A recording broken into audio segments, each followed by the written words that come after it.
Hai semuanya, kami dari kelompok 2 akan mempresentasikan tentang 10 biji-bijian yang bermanfaat dan berkhasiat untuk kesehatan. Nah, sebelum kita masuk ke presentasinya, mari kita berkenalan terlebih dahulu. Nama saya adalah Febrina Saragi. Saya Novi Salati. Saya Ermoni Libong. Nama saya Cika Sriyanti Oktaviani. Kita langsung saja ke presentasinya. Saya akan mempresentasikan tentang biji rami, biji chia, dan biji gandum. Mari kita mulai dari biji rami. Biji rami berasal dari tanaman rami, Wemeria nipea. Zat yang terkandung di dalamnya ialah omega 3, serat, protein, vitamin B1, fosfor, selenium, zat besi, potasium, dan zinc. Biji rami termasuk dalam keluarga Urticaceae. Penyimpanannya dapat dibuat di dalam wadah yang tertutup rapat di dalam kulkas. Penggunaannya sebagai anti diare, pengeringannya hambar dan hampir tidak berbau. Bagian yang digunakan ialah biji yang diekstrak menjadi tepung dan juga suplemen. Manfaatnya yaitu mengatasi gangguan pencernaan, mengatasi obesitas dan depresi, membantu mengobati infeksi kandung kemih, obat tenggorokan dan infeksi saluran pernapasan dan batuk. Yang kedua, biji chia. Biji chia berasal dari tanaman Salvia hispanica. Zat yang terkandung di dalamnya ialah karbohidrat, protein, air, serat, asam lemak omega 3 dan 6, vitamin dan banyak mineral, sejumlah antioksidan yang kuat. Biji chia juga termasuk dalam keluarga mint. Untuk mengkonsumsinya, dianjurkan untuk mencampurkannya dengan makanan lain dan tidak dianjurkan dikonsumsi oleh anak kecil. Penyimpanannya ditaruh di dalam wadah yang tertutup pada suhu ruangan. Penggunaannya sebagai anti diabetes dan anti radang. Pemberiannya hambar dan bagian digunakan ialah biji yang direndam dalam air yang kemudian akan mengembang. Nah, setelah kita konsumsi, biji chia akan mengembang juga di dalam perut kita. Manfaatnya yaitu menurunkan berat badan, mencegah keseringan buang air kecil, menenangkan pikiran, mencegah kanker, menambah nafsu makan, menyehatkan gigi, dan menyehatkan jantung. Yang ketiga, biji gandum. Berasal dari tanaman gandum Triticum spp.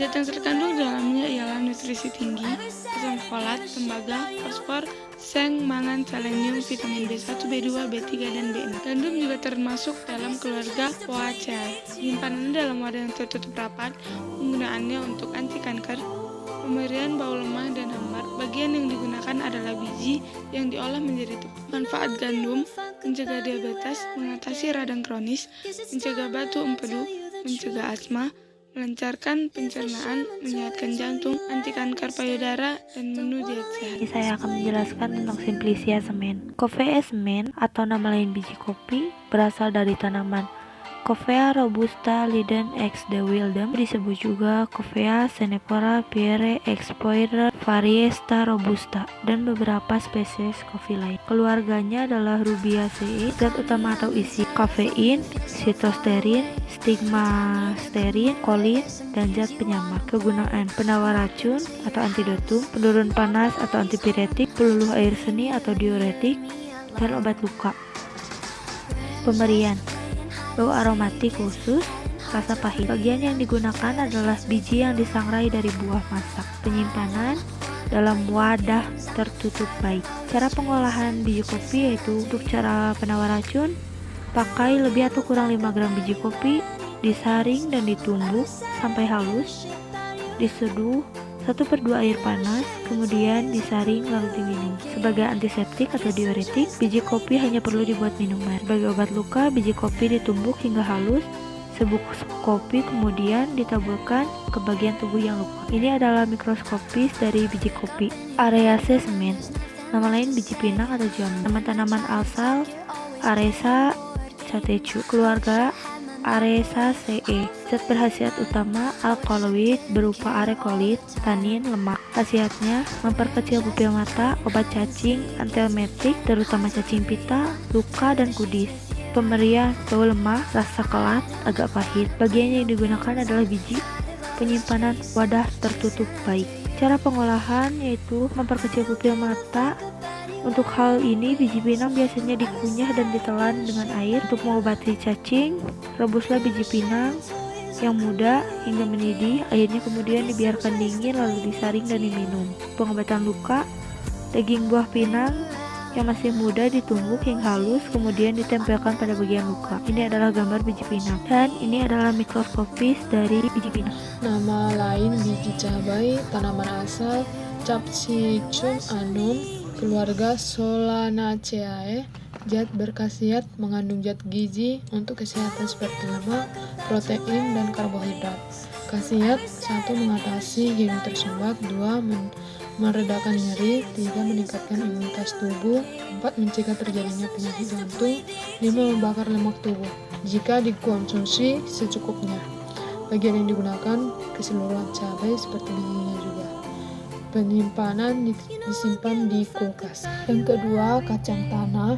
Nama tanaman asal Arachis hypogaea, keluarga Leguminosaceae. Zat berkhasiat mengandung vitamin E, asam folat, protein, serat, magnesium.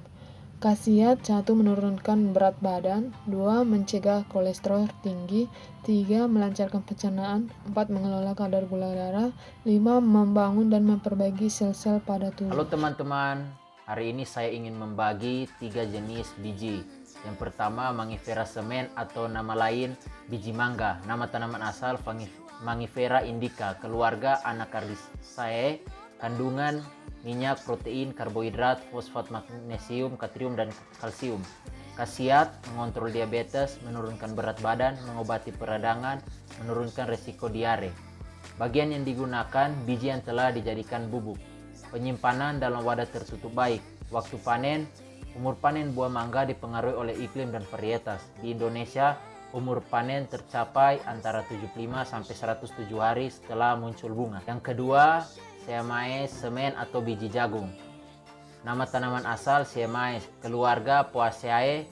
Kandungan protein, karbohidrat, kalori, fosfor, zat besi. Khasiat: mencegah wasir, mencegah anemia, melindungi jantung, dan untuk kesehatan mata dan kulit. Pemberian: rasa yang manis dan sedikit berair. Bagian yang digunakan biji yang masih muda dan yang tua. Penyimpanan dalam wadah tertutup. Waktu panen: jagung yang dipanen pada saat biji kering umumnya dilakukan saat jagung sudah berumur 80 sampai 110 hari setelah tanam atau saat umur tanaman sudah mencapai maksimum. Dan yang terakhir, yang ketiga, Solanum leopersicum atau biji tomat. Nama tanaman asal Solanum leopersicum, keluarga Solanaceae. Kandungan serat dan vitamin K. Khasiat: membantu sirkulasi darah, mencegah gumpalan darah, baik untuk kesehatan jantung dan untuk pencernaan. Pemberian: sedikit berair. Bagian yang digunakan biji. Penyimpanan dalam wadah tertutup. Waktu panen: pemetikan buah tomat dapat dilakukan pada tanaman yang telah berumur 60 sampai 100 hari setelah tanam, tergantung pada varietasnya. Demikian presentasi yang bisa kami bawakan. Semoga bisa bermanfaat untuk teman-teman semuanya. Terima kasih.